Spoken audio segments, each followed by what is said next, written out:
E eu tenho uma pergunta que pra mim eu queria muito fazer, porque quando você ia ser preso, você podia ir pra outro país.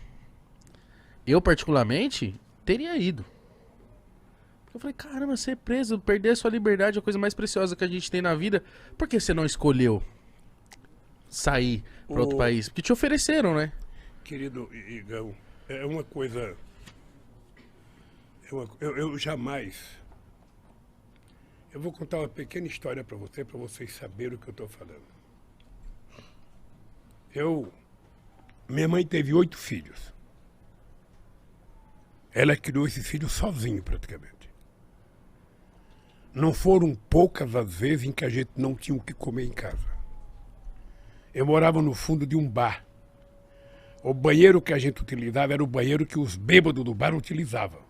Nossa senhora. Era lá que tinha que tomar banho minha irmã, minha mãe e nós. Eu tinha uma vontade de chupar chiclete de bola. Naquele tempo chamava-se chiclete americano. Vocês não vivem, o pai de vocês ou o avô de vocês, Quer dizer, não? sabe, aquele que fazia bola. Você não imagina a loucura que eu tinha de fazer uma bola. E nunca tive dinheiro para comprar o chiclete. Eu trabalhava quando o meu tio ia no banheiro do bar, ele pedia para mim tomar conta do bar, eu poderia roubar um chiclete e levar para casa. E eu não roubava, porque eu tinha medo de envergonhar minha mãe. Eu tinha um companheiro chamado Boquita. Boquita era filho de um cara sergipano, não esqueço nunca. Esse Boquita mascava o chiclete dele o dia inteiro. Quando esse Boquita ia jogar fora, eu pedia para mim. Nossa senhora. Pedia. Não tenho vergonha de dizer isso, não. Pedia o chiclete borrachudo, sabe? Levava para casa, lavava ele, colocava um pouco de açúcar Botava no e congelador? chupava um pouco. Tá? Eu tinha vontade de comer uma maçã, naquele tempo tinha umas maçãs argentinas, filho, eu tinha vontade de roubar uma maçã. Roubar e sair correndo e comer. Eu não roubava com medo da minha mãe. Sabe? Essa foi a educação que eu recebi da dona Lindu. Aí você não tem noção. Eu jamais imaginei na minha vida que eu ia sofrer o que eu sofri de ataque de corrupção. Com essa gente, com esses bandidos sabendo que eu não tinha feito. Então, eu poderia ter saído do Brasil.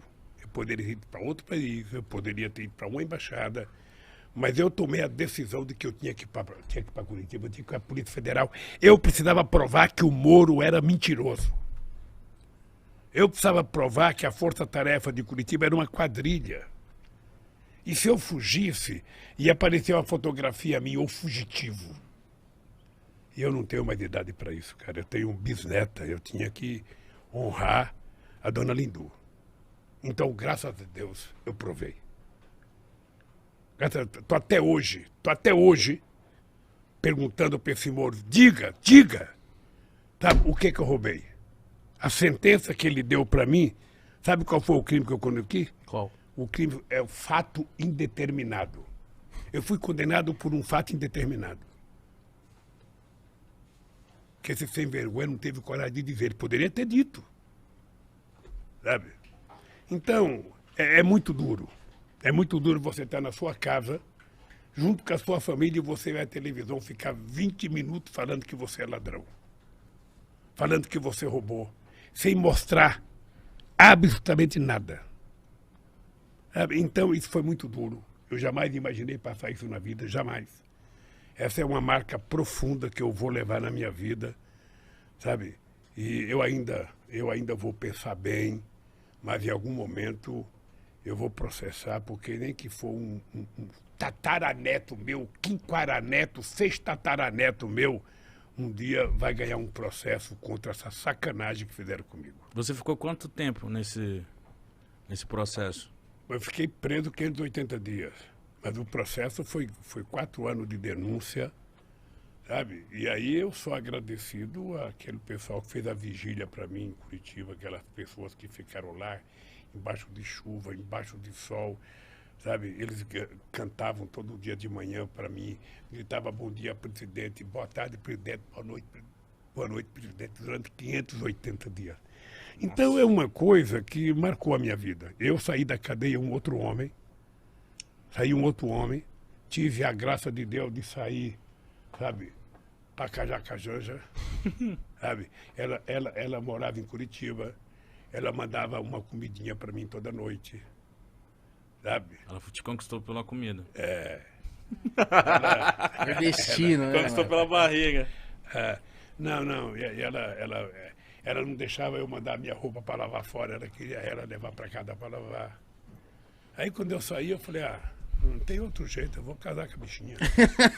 Mas o que passava na sua cabeça lá dentro? O que você aprendeu? O que você falou que você virou outro... Olha, O que passava ali dentro? Mitico, é engraçado porque o sofrimento, às vezes, ele te ensina a ficar maior, mais generoso. Eu não podia ficar com ódio dentro da cadeia, porque senão eu tinha que ficar dando cabeçada na parede. Então eu comecei a ler muito, sobretudo sobre a escravidão, para conhecer um pouco melhor o Brasil. Eu comecei a pensar na minha vida, o que tinha acontecido na minha vida, o que eu já tinha feito. E a solidariedade que eu recebi era muito grande, gente. Nunca tinha acontecido com um ser humano o que aconteceu comigo. Nunca. Sabe, a vigília foi uma coisa muito forte na minha vida. Muito forte. Então, eu saí generoso, eu saí pensando em casar com a Janja e sair da política, sabe? Vou viver minha vida.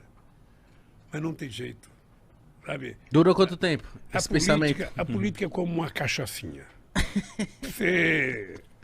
Falei, eu não quero, mas tomou a primeira,